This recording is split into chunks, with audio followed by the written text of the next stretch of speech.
Hi, I'm Amy, and this is your sewing room solution. Today we're going to be doing our satin stitch, the difference between a zigzag and a satin stitch. Now, some machines have a pre-programmed satin stitch, which is really much nicer than a zigzag that you manipulate yourself. A manipulated zigzag is when you actually shrink the stitch length and the stitch width and change the tensions to get it real nice and close and satiny and silky looking to do a beautiful applique. Now, some machines have a pre-programmed satin stitch, which means when you select a satin stitch, the stitch length and stitch width and the tensions have already been pre-selected. Now, the biggest difference is on a pre-selected satin stitch is the stitches are perfectly formed left and right. And on a regular satin stitch, it's just a shrunken zigzag, which means the stitches are off formed just a little bit as the sewing machine moves.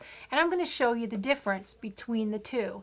To get a perfectly good satin stitch when you do any kind of applique, the first thing you have to use is stabilizer, some sort of non-woven, tear-away, paper, non-porous stabilizer, and that's what it's called. When you go to the store, it's called tear-away stabilizer underneath your project, because when you're doing a satin stitch that zigzags, it has a tendency to pull the fabric up underneath and you get this tunneled mess, and nobody wants that.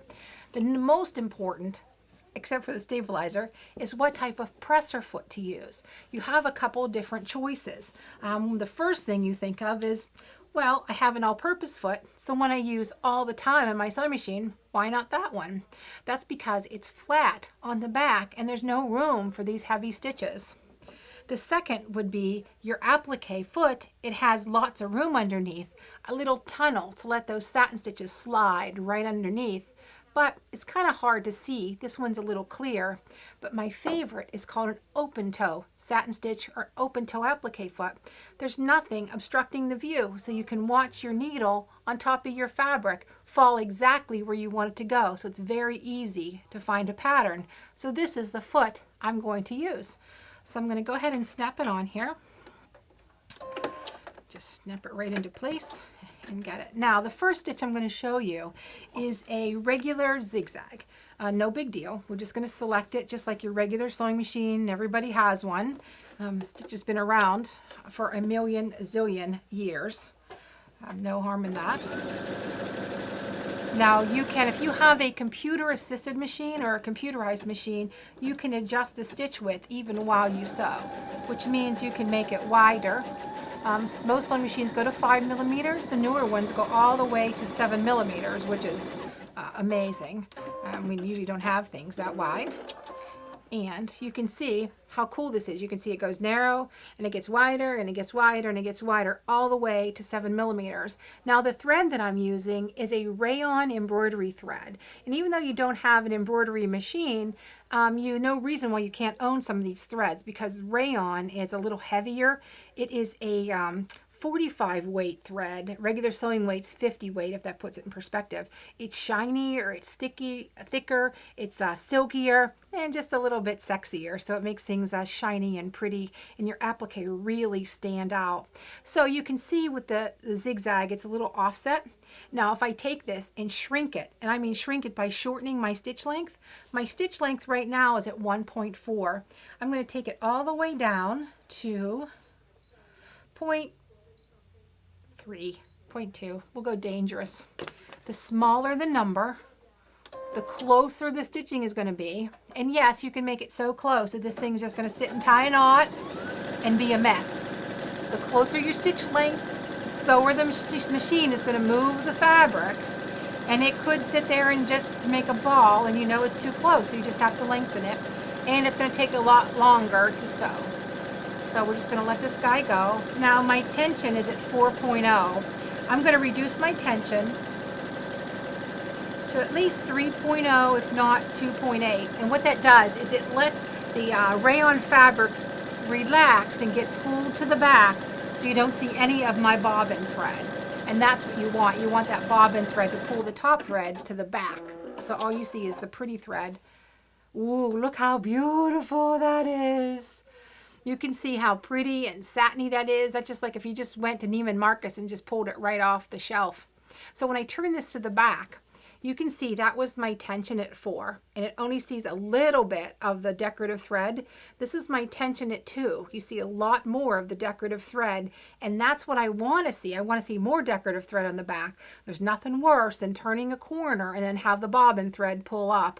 So the bobbin thread, I try to match pretty similar with a bobbin weight thread or regular sewing thread. I don't use the same weight thread. I don't use the rayon thread in my bobbin when I do any kind of applique. Just a waste of thread. So how cool is that? Now I'm going to do the challenge, and I'm going to select a pre-programmed in satin stitch, and we're going to compare them side by side. Let's go to my menu here and select my pre-programmed. Now I'm going to make them the same width, so it's in all fairness. Now it automatically adjusted my tension to 2.8, and it took my length just to 1.0, so it probably isn't going to be as close, but I can always adjust that because I'm in control. It's more than I can say with the rest of my family. I'm in control of my sewing machine. It's about the only thing I have control of. And you can see I'm not pushing, I'm not pulling, I'm letting the sewing machine do all the work. That's why those feed teeth are so important. Now halfway through here, I'm going to go ahead and adjust my length. Down to Joe, there it sits still. Okay, lesson learned. Oh, there we go. Let's make it 0.4. I guess this is what I'm about, is learning lessons. Sometimes we can push too many buttons and make too many mistakes. Even though the machine does everything for us, we still want to touch all the buttons. Okay, you can see how even though this was pre-programmed in, it didn't quite look as nice as when I made the satin stitching real tight, and you can see here where I played it. But when I turn it over and look at the back, you can see it really reduced the tensions a lot more than when I did it when it wasn't pre-programmed in. So the lesson learned is I like the pre-programmed applique. I just need to make the stitches a little bit closer. But that's why they give you the chance to adjust everything. So I had the perfect foot on. Now if I try to do this stitch right here with my all-purpose straight stitch foot on, there's no way that would move underneath that foot, and I would just have a mess. So many times we get frustrated because we're just using the wrong foot with the wrong stitch. So that's something to be concerned about. So it's always in your book, and believe it or not, you can crack those books open and read. That's why they pack them in with your sewing machines. But if you have any questions, I'm sure someone at your sewing machine dealer can tell you exactly what foot to use with the right stitch. And there's always a stitch on there that's adjustable. Some aren't adjustable, but there's always two purposes, two stitches with the same purpose that have two different uses for them. The zigzag is utility, and the pre-programmed satin stitch is awful pretty. And this is your sewing room solution.